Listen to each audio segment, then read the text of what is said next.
ചേർച്ചയിൽ പോലും ഇതുണ്ട്. രൂപം കണ്ട് ചേർക്കുമ്പോഴോ ധനം കണ്ട് ചേർക്കുമ്പോഴോ ചില പ്രത്യേക സ്വഭാവങ്ങളെ മാത്രം കണ്ട് ആ പ്രത്യേക നിമിഷത്തിൽ ചേർക്കുമ്പോഴോ ചേരുമ്പോഴോ സമഗ്രമായ ജീവിതത്തിൻ്റെ അംശങ്ങളിൽ ഈ ആശയങ്ങൾ ഉണ്ടാകണമെന്നില്ല. ഫലം വ്യക്തിയുടെ ചേർച്ചകൾ പലരുടെയും കഴിവുകളെ നശിപ്പിക്കുന്നവയും സ്വയം നശിപ്പിക്കുന്നവയും ഒക്കെയായി മാറുന്നുണ്ട്. ഈ വിജ്ഞാനമാണ് ഓഘശാസ്ത്രം, ഓഘതന്ത്രം.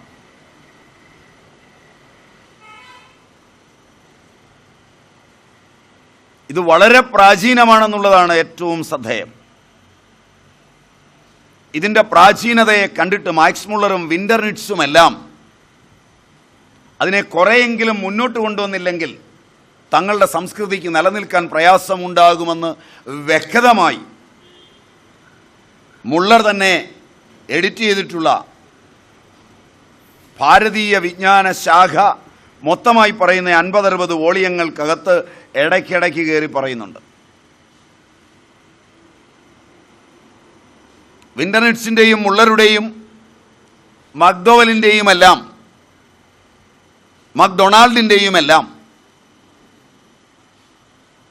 ഈ ചിന്ത ഇന്ത്യക്കാരെ എങ്ങനെയെല്ലാം സ്വാധീനിച്ച് നശിപ്പിക്കുമെന്ന് വ്യക്തമായ ധാരണയോടുകൂടി മനഃശാസ്ത്രജ്ഞരിൽ അഗ്രഗണ്യനായ ഈ യങ്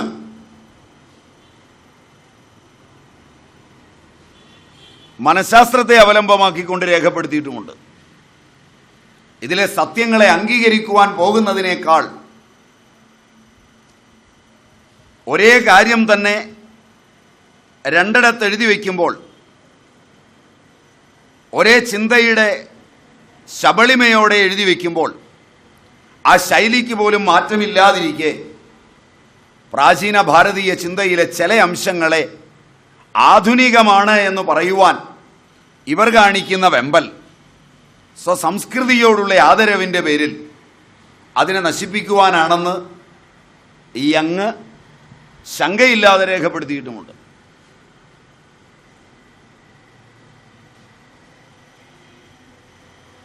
കാരണം അത്രയും പഴക്കമുള്ളതാണ്.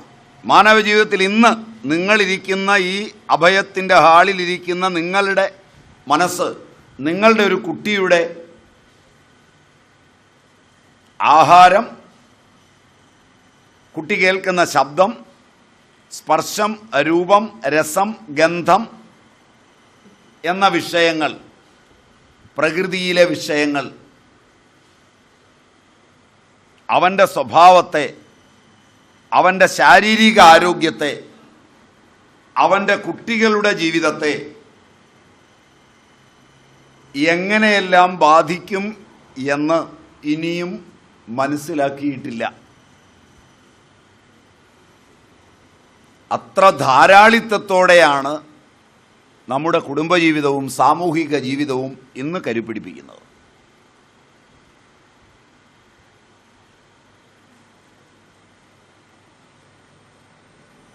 പാശ്ചാത്യ സംസ്കൃതിയുടെ പ്രൗഢി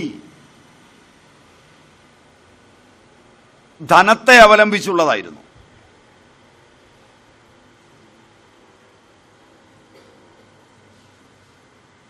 അവിടെ വ്യത്യസ്തത പുലർത്തിയത് കത്തോലിസിസം മാത്രവുമാണ്. മതപരമായി പ്രകൃതിയുടെ ഈ പ്രത്യേകതകളെ അല്പമെങ്കിലും ഉൾക്കൊണ്ടത് ബിബ്ലിക്കലായാണ് അവർ.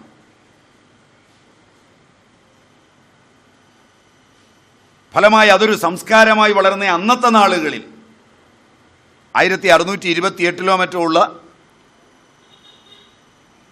ഒരു സമ്മേളനത്തിൻ്റെ കാലഘട്ടത്തിൽ ഉൾപ്പെടെ കോൺസ്റ്റാന്റിനോപ്പിളിൽ ദാരിദ്ര്യം, അച്ചടക്കം, ബ്രഹ്മചര്യം ഇവയെ അടിസ്ഥാനമായി സ്വീകരിക്കുന്നുമുണ്ട്. മനുഷ്യന് പ്രകൃതിയോടുള്ള ബന്ധത്തിൻ്റെ അളവുകോലാണ് ദാരിദ്ര്യം.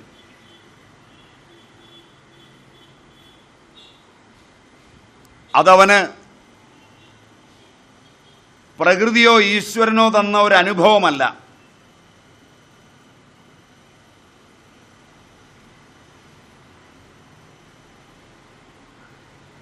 തൻ്റെ മനസ്സിൻ്റെ ഋജുത്വവും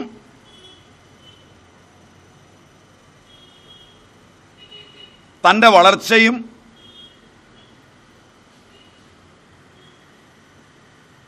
തനിക്ക് സ്വതന്ത്രമായ ബുദ്ധിയും അവക്രമായ ബുദ്ധിയും ലഭിക്കുവാൻ ഈ പ്രകൃതിയോട് ബന്ധപ്പെടുന്നവൻ പുലർത്തേണ്ട ഒരു ദാരിദ്ര്യത്തെക്കുറിച്ച് പടിഞ്ഞാറൻ നാട്ടിൽ ഏതെങ്കിലും ഒരു സംഹിത പറയുന്നുവെങ്കിൽ അത് കാത്തോലിസിസം മാത്രമാണ്. ദാർശനികമായി അനുഷ്ഠാനത്തിലോ ജീവിതത്തിലോ ആധുനികമായത് അംഗീകരിച്ചിട്ടുണ്ടോ ഇല്ലയോ അതൊക്കെ നിങ്ങളുടെ ഗവേഷണം. ദാർശനികമായി അംഗീകരിച്ചിട്ടുണ്ടെന്ന് മാത്രമാണ് ഞാൻ പറഞ്ഞത്.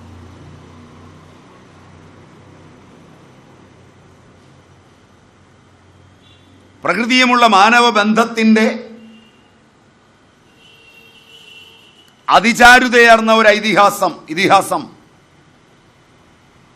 ചാരിത്രശുദ്ധിയിൽ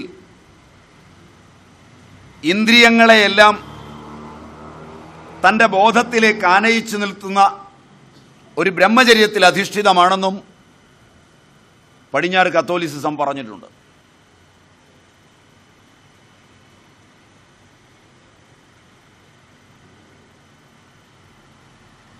അല്ലാതെ ഒരു ശാസ്ത്ര സാങ്കേതിക വിദ്യയുടെയും വികാസ പരിണാമങ്ങളിൽ അച്ചടക്കത്തിനോ ബ്രഹ്മചര്യത്തിനോ ദാരിദ്ര്യത്തിനോ പ്രാധാന്യം പറഞ്ഞിട്ടില്ല. എന്നാൽ പാശ്ചാത്യമായ ചിന്തയ്ക്ക് വിപരീതമായ ഇന്ത്യൻ ചിന്ത മാതൃകാപരമായി ബൗദ്ധിക ലോകത്ത് വളരുകയും ചിന്തയുടെ ലോകത്ത് പ്രതിഭാധനന്മാരെ സൃഷ്ടിക്കുകയും വികാസത്തെ അറിവിൻ്റെ വികാസമായി അംഗീകരിക്കുകയും ചെയ്തത് കുടുംബങ്ങളുടെ സംവിധാനത്തിൽ സ്വയം നിർമ്മിതമായ ഒരു ദാരിദ്ര്യത്തെയും അച്ചടക്കത്തെയും ബ്രഹ്മചര്യത്തെയും രൂപപ്പെടുത്തിക്കൊണ്ട് തന്നെയാണ്. ഓഘശാസ്ത്രത്തിൻ്റെ അന്തരിന്ദ്രിയ മണ്ഡലങ്ങളിലേക്ക് കടന്നു ചെന്നാൽ മനുഷ്യനും പ്രകൃതിയുമായുള്ള ബന്ധം രമ്യമാകുന്നത് ഈ ഒരു അടിസ്ഥാനത്തിൽ മാത്രവുമാണ്.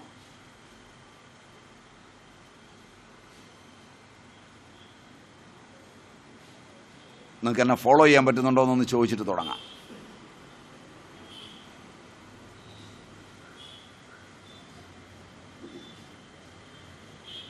മുൻ വിഷയങ്ങൾ പോലെ തന്നെ ഇതും നിങ്ങൾ വേറൊരു തരത്തിൽ വിചാരിച്ചുകൊണ്ടായിരിക്കും ചിലപ്പോൾ എത്തിയിട്ടുണ്ടാവുക. ഈ ഭൂമിയിലെ സസ്യങ്ങളെ സംരക്ഷിക്കണമെങ്കിൽ, ഈ ഭൂമിയെ സംരക്ഷിക്കണമെങ്കിൽ, മൃതമാകാതിരിക്കാൻ സംരക്ഷിക്കണമെങ്കിൽ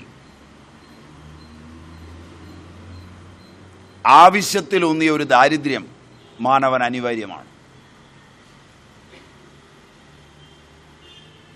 ധർമ്മത്തെ ആഗ്രഹിക്കുന്നുവെങ്കിൽ മാനവൻ അവൻ്റെ വിദ്യാഭ്യാസ കാലഘട്ടങ്ങളിൽ അംഗീകരിച്ചു വയ്ക്കേണ്ടത് ദാരിദ്ര്യത്തെ മാത്രമാണ്.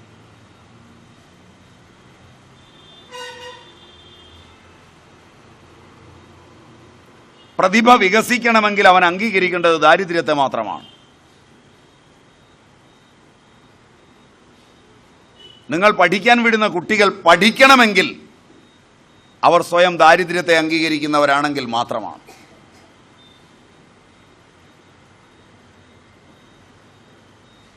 അറിവിൻ്റെ ആധാരശില സ്വയം നിർമ്മിതമായ ഒരു ദാരിദ്ര്യത്തിൽ അധിഷ്ഠിതമാണ്. പ്രകൃതി അടിച്ചേൽപ്പിക്കുന്ന ഒരു ദാരിദ്ര്യവും അറിവിനെ തരില്ല, അത് മറക്കണ്ട. പ്രകൃതി എന്ന് ഞാനിവിടെ പറഞ്ഞത് വികൃതിയെയാണ്.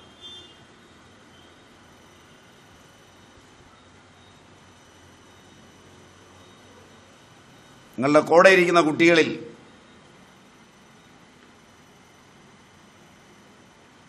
വളരെ പേരുടെ സഹായം, വളരെ ഉന്തിത്തള്ളി കയറ്റിക്കൊണ്ടുവരൽ, വളരെ പണം ചെലവാക്കുക, എന്നിട്ട് ഔന്നത്യങ്ങളിലാണെന്ന് ഭാവിച്ചിരുന്ന അന്യന് ഉപദ്രവം ഉണ്ടാക്കുക. ഇതാണ് ഇന്ന് ഇന്ത്യയുടെ മത, ജാതി, വർഗ, വർണ്ണ, രാഷ്ട്രീയ, സാമൂഹിക മണ്ഡലങ്ങളിലും ഔദ്യോഗിക മണ്ഡലങ്ങളിലും ഇന്ന് കാണുന്ന പ്രക്രിയ. അതിന് ലോകത്തിൻ്റെ മുമ്പിൽ ഒന്നും സംഭാവന ചെയ്യാനും ആവില്ല. അതിൻ്റെ ഇടയിലാണ് സ്വന്തം പ്രതിഭ തെളിയിച്ച്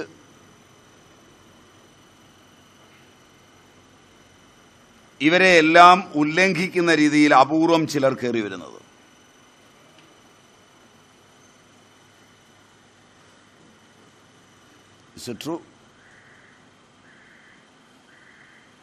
അവർ പ്രകൃതിയിൽ നിന്ന് സ്വീകരിച്ചത് വളരെ കുറവായിരിക്കും, പ്രകൃതിയിലേക്ക് കൊടുത്തത് വളരെ കൂടുതലായിരിക്കും.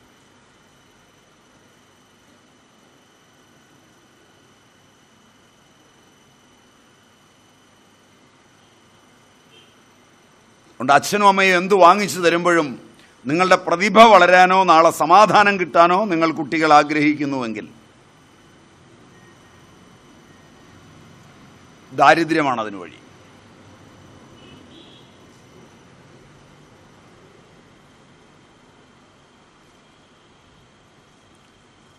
നിങ്ങളുടെ വസ്ത്രധാരണങ്ങളെല്ലാം സമ്പത്തിൻ്റെ അടിസ്ഥാനത്തിലാവുമ്പോൾ, നിങ്ങളുടെ കയ്യിലെ മൊബൈലുകളെല്ലാം സമ്പത്തിൻ്റെ അടിസ്ഥാനത്തിലാവുമ്പോൾ നിങ്ങളുടെ പ്രതിഭ നഷ്ടപ്പെടുകയാണ് ചെയ്യുന്നത്.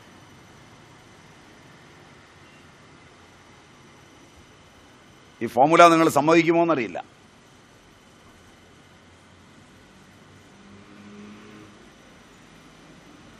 ഈ ഫോർമുല നിങ്ങൾ സമ്മതിക്കുമോ എന്നറിയില്ല.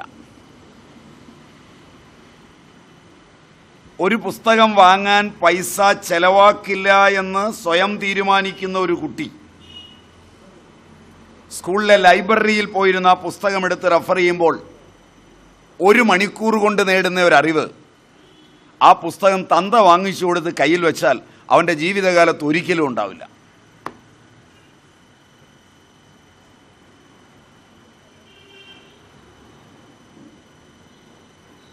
ഉദാഹരണം സഫീഷ്യൻ്റ് ആണോ എന്നറിയില്ല.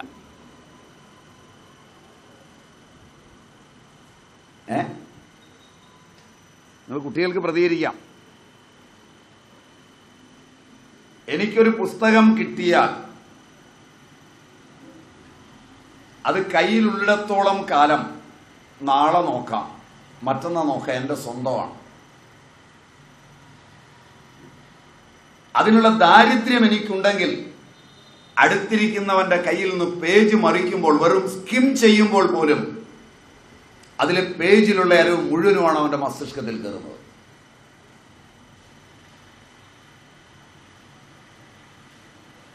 അറിവ് ദാരിദ്ര്യമാണെന്നുള്ളതിന് യാതൊരു തർക്കവുമില്ല.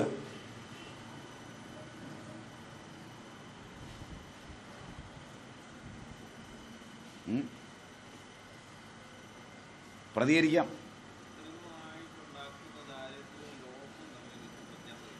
ലോഭം വേറെ, കൃത്രിമ ദാരിദ്ര്യം വേറെ. പ്രകൃതിയെ എങ്ങനെ ഉപയോഗിക്കണമെന്ന് അറിഞ്ഞ് ഞാൻ തീരുമാനമെടുക്കുന്ന ദാരിദ്ര്യമാണ് ഞാൻ ദാരിദ്ര്യമെന്ന് പറഞ്ഞത്. ഒരു ശാപഗ്രസ്തമായ കുടുംബത്തിൽ പിറന്ന് ചുറ്റുപാടുമുള്ളവർ ആഡംബരങ്ങളിൽ ഓടി നടക്കുമ്പോൾ അവിടെ അത് കിട്ടണമെന്ന് ആഗ്രഹിച്ച് നിവൃത്തിയില്ലാത്ത അനുഭവിക്കുന്ന ഒരു ദാരിദ്ര്യം എനിക്കറിവ് തരില്ല. സമ്പന്നതയുടെ ഇടയിലെ ദാരിദ്ര്യം അരോചകവും അനഭിലഷണീയവുമാണ്. മനസ്സിലായില്ല? സമ്പന്നനായിരിക്കെ സ്വീകരിക്കുന്ന ഒരു ദാരിദ്ര്യം ലാളിത്യവും ആനന്ദപൂർണവും അനവദ്യസുന്ദരവും അന്യനുപകാരവുമായിരിക്കും. അച്ഛൻ്റെ ഈ പൈസയുണ്ട് പുസ്തകം വാങ്ങിച്ചു തരാൻ, വേണ്ട, ഞാൻ പഠിച്ചോളാം. ഇപ്പോൾ ലൈബ്രറി ചെന്ന് പുസ്തകം എടുത്താൽ മുഴുവൻ സമയ ഏകാഗ്രത ഉണ്ടാവും. മനസ്സിലായില്ല? കൂട്ടുകാരിയുടെ ആ പുസ്തകം ഒന്ന് മേടിച്ചു, അവളോ വായിക്കുന്നില്ല, തന്നേരെ. അവളും കൂട്ടരും കൂടെ മുറിയിലിരുന്ന് കഥ പറഞ്ഞുകൊണ്ടിരിക്കുകയാണ്. ആ നേരത്തൊന്ന് മറിച്ചു നോക്കിക്കൊണ്ട് അവരോട് കഥ പറയാൻ കൂടുകയും ചെയ്തു. കഥ പറയാൻ കൂടാതെ മറിച്ചു നോക്കിയാൽ ഒരു പഠിത്തക്കാരി എന്ന് പറഞ്ഞ് ഉപദ്രവിക്കും. മനസ്സിലായില്ല? അപ്പം മറിച്ചു നോക്കുന്നേ ഉള്ളൂ. കേൾക്കുന്നുണ്ടെന്ന് വിചാരിച്ച് അവരെ ബോധ്യപ്പെടുത്താൻ കേൾക്കുന്നതിൻ്റെ ഇടയിൽ ഒരു മറുപടിയേ പറയുന്നുള്ളൂ. മനസ്സിലായില്ല? മുഴുവൻ കേൾക്കുന്നില്ല. കീ പോയിന്റ് വരുമ്പോൾ ഒരു മറുപടി അങ്ങ് കൊടുത്തിട്ട് അവരുടെ പരിപാടിയിൽ കൂടുകയാണ്. ഇത് ചുമ്മാ മറിയുകയാണ്. അപ്പോൾ ചോദിക്കുകയാണ്, നീ എന്തിനാ മറിയുന്നത്? ഇടയ്ക്കെങ്ങാനും വാർഡനോ മറ്റോ വന്നാൽ നമ്മളിതാ ചർച്ച ചെയ്യുന്നതെന്ന് തോന്നിക്കോട്ടെ എന്ന് വിചാരിച്ചാണ്. പക്ഷെ ആ മറിക്കുമ്പോൾ ആദ്യം വേർഡ്സ്, പിന്നെ ലൈൻസ്, പിന്നെ പാരഗ്രാഫ്, പിന്നെ പേജ്.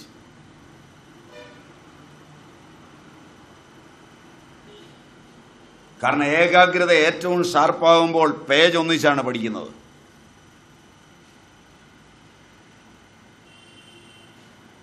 ലോകത്തൊട്ടും സമയമില്ലാത്തവർ അവതരിപ്പിക്കുന്ന വിഷയങ്ങളാണ് ആഴമുള്ളവയായി പലപ്പോഴും കാണപ്പെടാറുള്ളത്.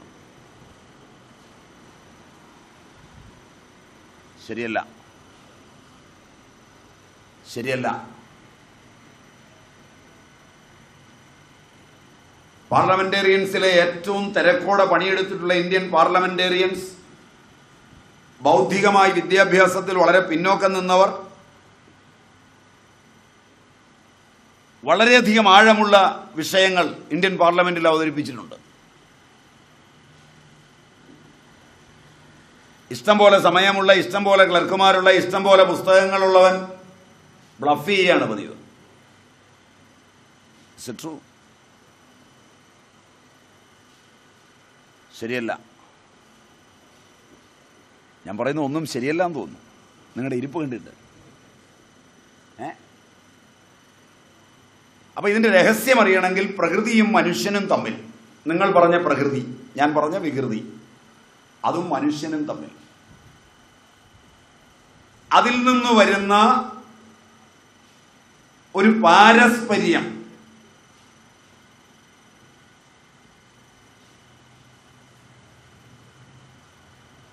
വളരെ വിപുലമായുണ്ട്. പാശ്ചാത്യ നാടുകളിലെ ഹോട്ടലുകളും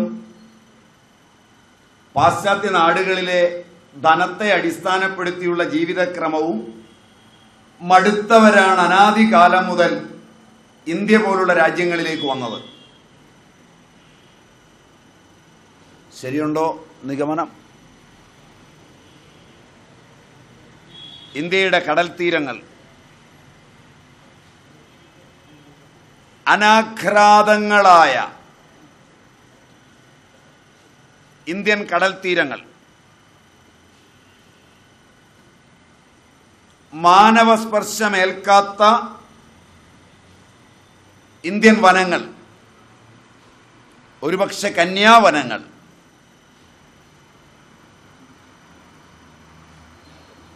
ഹിമാലയത്തിൻ്റെയും മറ്റും അത്യപൂർവമായ ഭംഗി, ഇവയൊക്കെയാണ് ഹിലയർ ബെല്ലക്കിനെയും സോമർസെറ്റ് മോമിനെയും TH ലോറൻസിനെയും ഒക്കെ ഇന്ത്യയിലേക്ക് ആകർഷിച്ചിട്ടുള്ളത്.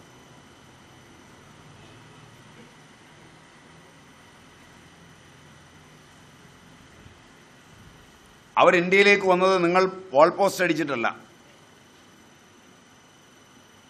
അവർക്ക് താമസിക്കാൻ കെട്ടിടം പണിതിട്ടല്ല. ജനാധിപത്യത്തിനൊക്കെ വളരെ മുമ്പേ തന്നെ അവർ വന്നു. അവരെ ആകർഷിച്ചതൊന്ന്, ഞാൻ മുമ്പ് വികൃതി എന്ന് പറഞ്ഞ, നിങ്ങൾ പ്രകൃതി എന്ന് പറയുന്ന നേച്ചർ. അതവരെ വല്ലാതെ ആകർഷിച്ചിട്ടുണ്ട്. ജീവിക്കാൻ വളരെ കഷ്ടപ്പെടുന്ന പാശ്ചാത്യൻ അനേക കാലം കഷ്ടപ്പെട്ടാലാണ് ഈ ആനന്ദം അനുഭവിക്കാൻ അവനൊന്ന് യാത്ര ചെയ്യാൻ പറ്റുക. ചെയ്യുന്ന പണി തന്നെ ചെയ്താൽ വരാൻ പറ്റില്ല. റോബർട്ട് ഓപ്പൺഹീമറുടെ കുടുംബത്തിൽപ്പെട്ട ഒരാൾ കഴിഞ്ഞ വർഷം ശ്രീനാരായണ ഗുരുകുലത്തിൽ ഒരു സമ്മേളനത്തിലെത്തുകയുണ്ടായി. അയാൾ വലിയൊരു ശാസ്ത്രകാരനാണ് അമേരിക്കയിൽ.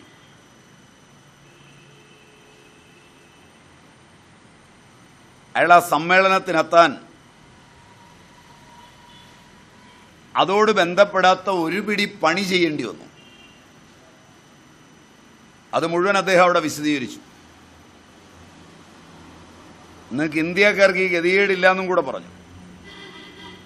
നിങ്ങളുടെ രാജ്യം ദരിദ്ര രാജ്യമാണെന്നാണ് ലോകത്ത് മുഴുവൻ പറയുക. നിങ്ങളാണ് ഒരുപാട് ആനുകൂല്യങ്ങൾ ലോകത്തുനിന്ന് വാങ്ങിക്കൂട്ടുന്നവർ. പക്ഷെ ഞങ്ങളിലെ ശാസ്ത്രകാരൻ ഇന്ത്യയിലേക്കൊന്ന് യാത്ര ചെയ്യണമെങ്കിൽ നീചങ്ങളെന്ന് നിങ്ങൾ പറയുന്ന അനേകം പണി ചെയ്തിട്ടാണ് വന്നത്.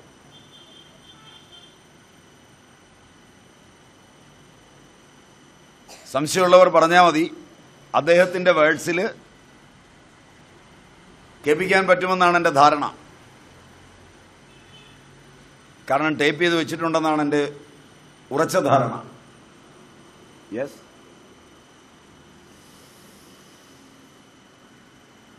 അദ്ദേഹം വളരെ വ്യക്തമായി പറഞ്ഞു. 1 വർഷമോ 2 വർഷമോ ജീവിതത്തിൽ പണിയെടുത്ത് കിട്ടുന്നതിൻ്റെ മിച്ചം വെച്ചതുകൊണ്ട് ഇന്ത്യൻ മണ്ണിലൊരുവന് ആനന്ദപൂർണമായി ജീവിച്ച് മടങ്ങിപ്പോവാം.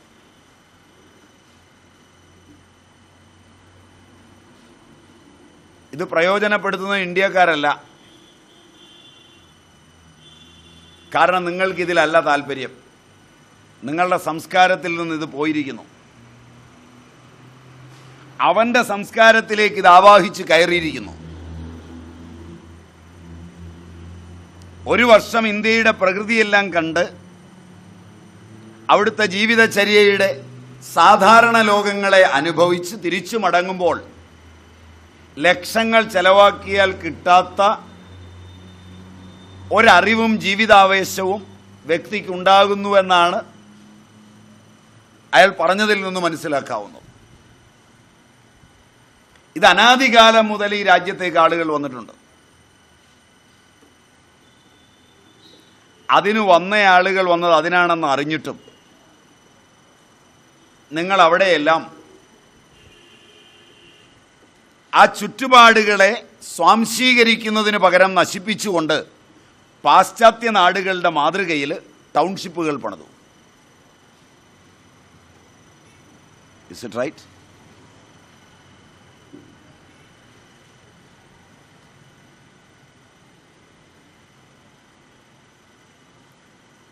ആ നേച്ചറും അല്ലെങ്കിൽ പ്രകൃതിയും അല്ലെങ്കിൽ ഞാൻ പറഞ്ഞ വികൃതിയും മാനവനും തമ്മിലുള്ള ബന്ധത്തിൻ്റെ ഈടുവയ്പ്പിനെ നിലനിർത്തിക്കൊണ്ട്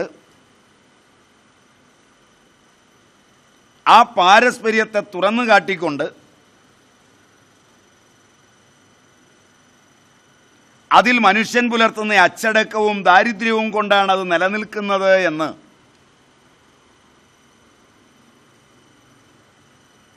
അവനെ കൂടെ ബോധ്യപ്പെടുത്തി അറിവിൻ്റെ ലോകങ്ങളിലേക്ക് അവനെ കൂടെ കൊണ്ടുവരുന്നതിന് പകരം മർമ്മഭേദകമാം വിധത്തിൽ അവൻ്റെ സമൂഹങ്ങളിൽ കാണുന്ന ദുര മുഴുവൻ നിങ്ങൾ സ്വീകരിച്ച് അവനെ കൂടെ ആകർഷിക്കാവുന്ന ചുറ്റുപാടുകളെ തകർത്തെറിഞ്ഞ്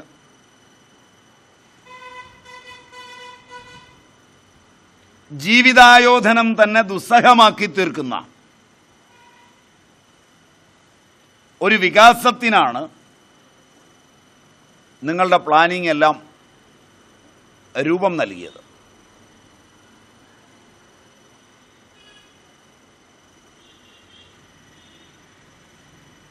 പറഞ്ഞത് മനസ്സിലാവുന്നുണ്ടോയെന്ന് എനിക്കറിയില്ല. ഒരു കാലത്ത് നിങ്ങളുടെ അച്ഛനമ്മമാർ പുലർത്തിയ ദാരിദ്ര്യവും അച്ചടക്കവും കൊണ്ടുണ്ടാക്കിയ മനോഹരങ്ങളായ പ്രാചീന കെട്ടിടങ്ങളെല്ലാം നിങ്ങൾ പൊളിച്ചു കളഞ്ഞു.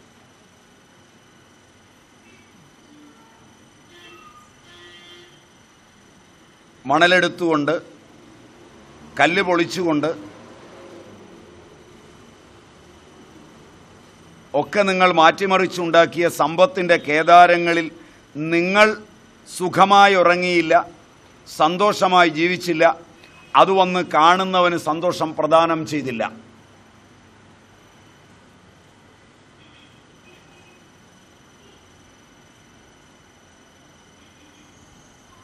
എൻ്റെ നിഗമനം അല്പമെങ്കിലും ശരിയുണ്ടോ? അല്പമെങ്കിലും ഇല്ല.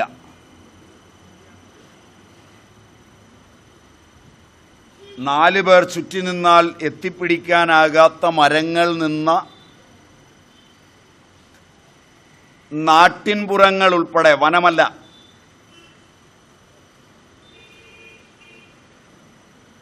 ദാരിദ്ര്യം സ്വീകരിക്കാനുള്ള നിങ്ങളുടെ ബുദ്ധിമുട്ട് കൊണ്ട് വളരെ നിസ്സാരമായി വെട്ടിത്തെളിച്ചു.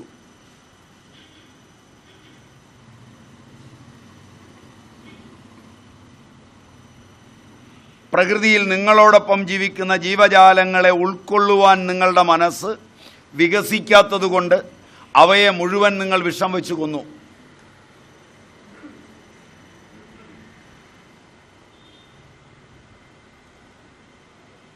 അവയുടെ ജീവൻ, പ്രാണൻ എവിടെയെല്ലാം നിങ്ങളുടെ അച്ചടക്കമില്ലാത്ത, ചാരിത്ര്യമില്ലാത്ത, ദാരിദ്ര്യം അംഗീകരിക്കാത്ത പ്രകൃതി കയറൂരി വിട്ട കാമം കൊണ്ട് തകർത്തെറിഞ്ഞുവോ, അതിൻ്റെ ശാപം നിങ്ങൾ തന്നെ അനുഭവിക്കുന്ന വിധത്തിലേക്ക് ഇന്ന് വികസിക്കുകയാണ്. ഈ ദുരന്തത്തെയാണ് ഓഘതന്ത്രം അതിൻ്റെ ഭൂതവർത്തമാനങ്ങളെ ചൂണ്ടിക്കാണിച്ച് ഭാവിയെ സൂചിപ്പിക്കുന്നത്. അതുകൊണ്ട് അവർ ഒരു ചിട്ടയുണ്ടാക്കി, ഒരു സംസ്കാരം.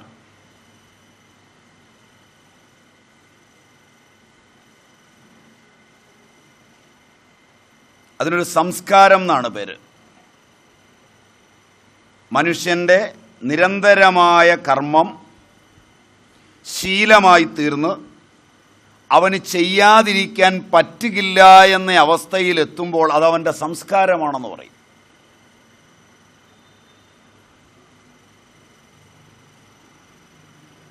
തൊഴിലുകൾക്ക് സംസ്കാരമുണ്ട്, ഗോത്രങ്ങൾക്ക് സംസ്കാരമുണ്ട്, ജാതികൾക്ക് സംസ്കാരമുണ്ട്.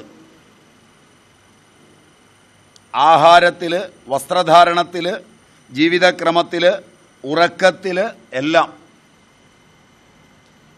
അവയൊക്കെ ശാസ്ത്രം പുരോഗമിച്ചതുകൊണ്ട് ഇല്ലാതാവില്ല.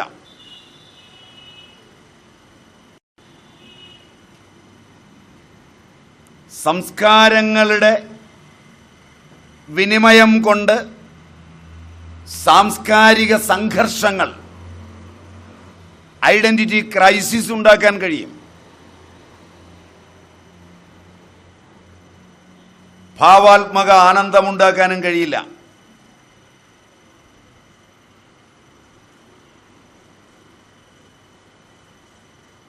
അവിടെയാണ് പ്രകൃതി എന്ന് നിങ്ങൾ വിളിക്കുന്ന നേച്ചർ, വികാരം പൂണ്ട് നിൽക്കുന്ന വസ്തു, അതിന് വികാരമില്ലാത്ത ഒരുവൻ വേണ്ടി വരുന്നത്.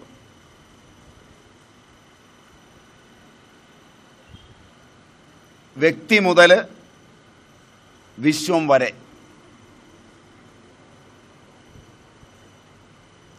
വ്യക്തിയെ വിശ്വം വരെ വളർത്തി ആ അടിസ്ഥാനത്തിൽ ഒരു വിശ്വരൂപനെ അംഗീകരിക്കുക എന്നതിലേക്ക് വരെ വികസിക്കുന്നത് അവിടെയാണ്.